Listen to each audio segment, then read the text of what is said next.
যারা স্বেচ্ছাসেবক আছেন সবাই একসাথে লাগিয়ে যান, পানি টানি একটু ছিটাই নেন। জি পানি ছিটানোর ব্যবস্থা করেন।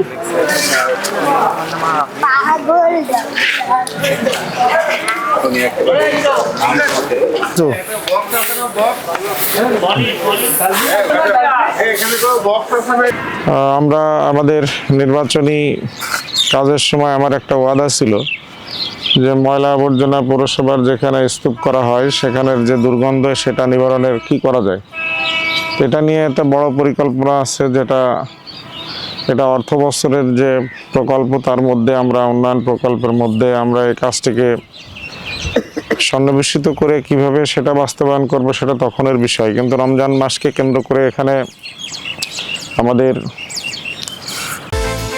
বিকাশ পেমেন্টে 10,000 টাকার বেশি অফার, শপিং চলছে তো। জনসাধারণের চলাচলের ক্ষেত্রে যে দুর্গন্ধ এখানে ছড়িয়ে পড়ে সেটাকে নিবারণের জন্য আমরা ইতিমধ্যে কার্যক্রম শুরু করেছি। এখানে আমাদের সম্মানিত আমিরে জামাত ডাক্তার শফিকুর রহমানের নির্দেশে প্রতিটা আসন এলাকায় ক্লিন এবং গ্রিন এই দুইটা প্রকল্প অভিযান নিয়ে আমাদের নেওয়ার কথা বলা হয়েছে।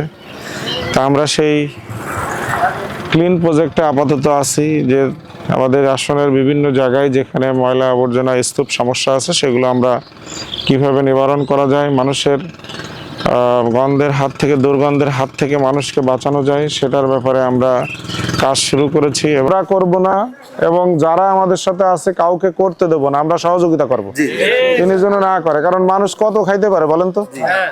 মানুষ টাকা আয় করে দুর্নীতি করে কি করতে, খাওয়ার জন্য পড়ার জন্য। তো জামা কয়টা পরবেন একদিনই? কয়টা পরবেন?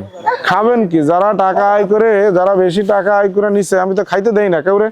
সামনের পর আসলে কয় যে না ও খাওয়া যায় না, বরঞ্চ ভালো খাতে পারে ভ্যান চালায় যে ভাই ওই লোক, যে কিষেন বিক্রি করে খায় সেই লোকে। আপনারা ভালো খাতে পারবেন না, ঝাড়ি দিয়ে কষ্ট হয়ে যাবে না, ঝাড়ু দিয়ে আপনাদের সামনে ভাত গিলে 1 প্লেট 2 প্লেট খাই ফেলাবেন। কিন্তু যারা আয় করে দুর্নীতি করে তারা তো কেউ খাইতে পারে না, দেখলাম নিয়েও যেতে পারে না। কবরে পর্যন্ত কেউ নিয়ে গেছে? এ পর্যন্ত কেউ নিয়ে যায় নাই। বরঞ্চ আপনি আমি দুনিয়াতে চোখ বন্ধ করব, আমাকে কবরে রেখে আসতে পারবে না, এদিক দিয়ে আমার আয় করা সম্পদ নিয়ে সওয়াল মেয়ে ভাগাভাগি নিয়ে মারামারি বাঁধাবে। এটাই তো হয়। তা আজকে আমরা নিজেরা যদি এইখান থেকে বিরত থাকতে পারি তাহলে অন্তত আমরাও মানসিক শান্তিতে থাকবো,